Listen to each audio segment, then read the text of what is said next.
Hey guys, welcome back to Is Your Six Covered. Appreciate you showing up as always. Answers to scenario 16. What would you do? So for that one, I don't know if you guys seen the first video. I know a lot of you guys commented on it, so we're gonna go through those answers. And I tell you what, this whole little series that we started not too long ago has been pretty awesome. We got great people commenting, giving good answers, and giving just downright knowledge to everybody that's watching these. So basically in scenario 16, you have a new neighbor that's moved in, and he's basically he's asking you questions about prepping and that kind of stuff.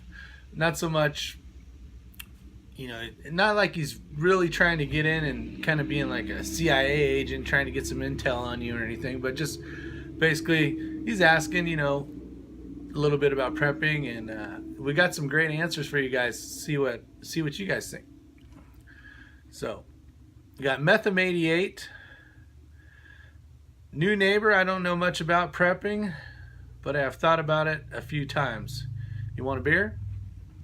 And that's something that works out perfect. I mean, you can just give them a little bit, not really, wait. Time is of the essence when it comes to stuff like this. You don't want to go, hey, check out everything I got, and show them, and you might think, well, man, now I'll just go steal all his stuff. Or he may say, now I don't need to prep at all, or whatever the case is. But I don't think letting all the cards out on the table right away is a good idea. So gotta agree with Metham88.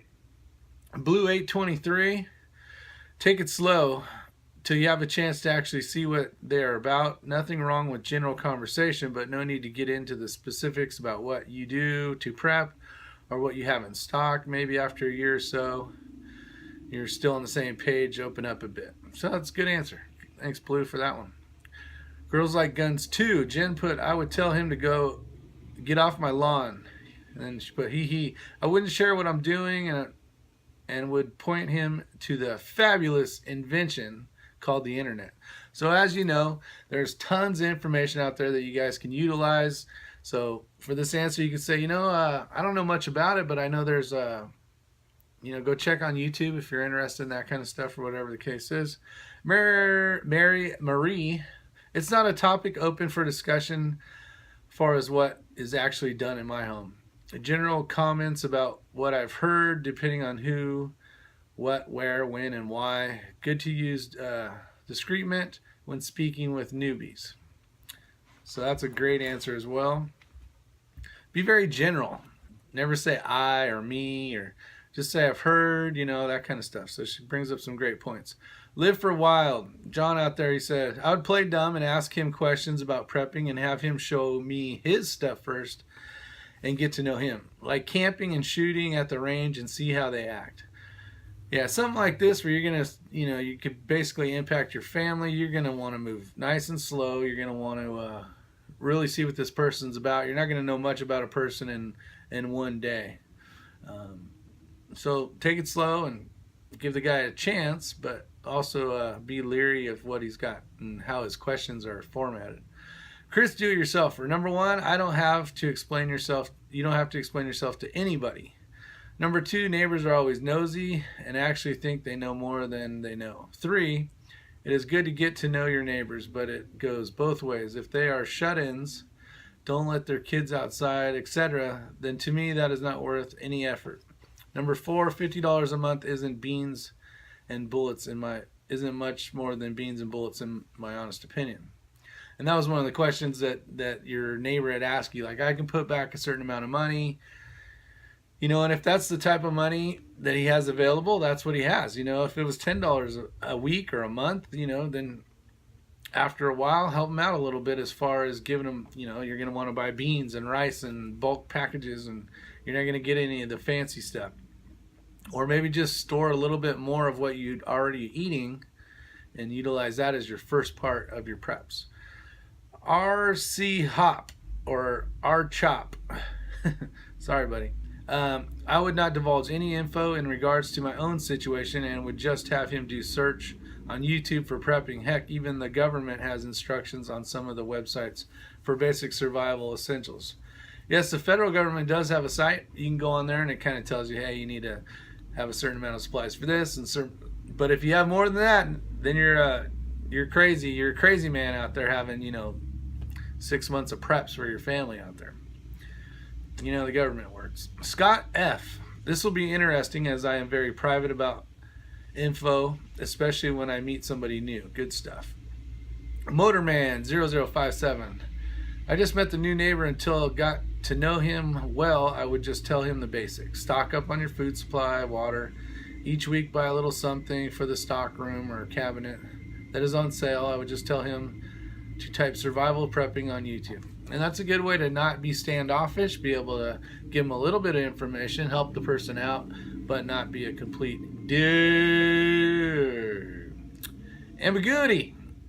For me, like most of us, OPSEC is a big thing. I talk people I know and bounce ideas and stuff around, but he is a new neighbor. I think not. To me, he is looking for who can I go to sponge off when the time comes. Don't get me wrong, I'm willing to help a family in need, but we all know and see what is coming. I would tell him to search YouTube for prepping and survival and see what comes up. Another great answer. Thanks, Mike. Tom Olafson. Terrific scenario. First, be upfront. Say something like, we never talk about specific preps until we get to know a person well. OPSEC is crucial. Second, $30 to $50 is not as important as the commitment.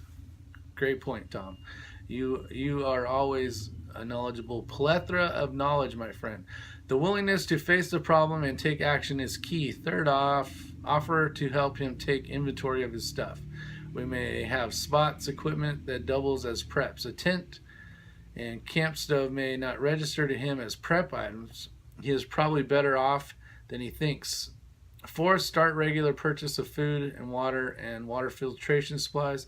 There are so many good YouTube channels for specific things and so few for general prepping that this next part would be tough. If time is of the essence, then send them straight to the LDS church. They teach everyday people how to prepare for bad times, not necessarily for the end times. If he responds more to outdoor stuff, then direct him to camping survival channels as a gateway. I am not in the LDS, but respect their survival self-reliance teachings. They know a lot about hard times. HRM weapons machinist. I like his answer the best. ARG. Another episode of Is IY6C, What Would You Do? In this episode, Rick, your host, is preparing a soulful soup of what-if scenarios for the YouTubian villagers that aren't prepared to enter the rabbit hole of the national meltdown. Rick's suggestions are simple. He's indicating research, prepping channels, and creating your own survival plan. So thanks for that, buddy. Sandy's passion. Yeah, I don't trust people easily, so I wouldn't be willing to give them much if the information about what I do. Dan Ped. No way I would break OPSEC. It is good to know. I would, over time, perhaps indicate that I started to look into and mention a few sites and then say my wife shut me down. I would then have him tell me of what he learns to live vicariously. So we got Spec Ops 56, Tool Monkey, Bad Billy 429, TR Prepper, Red October, Big Redneck Papa. You guys also had great answers, but I'm already at 9 minutes. So you guys, thank you very much. Appreciate it. And the next video is already out. Tell me what you guys think. See ya.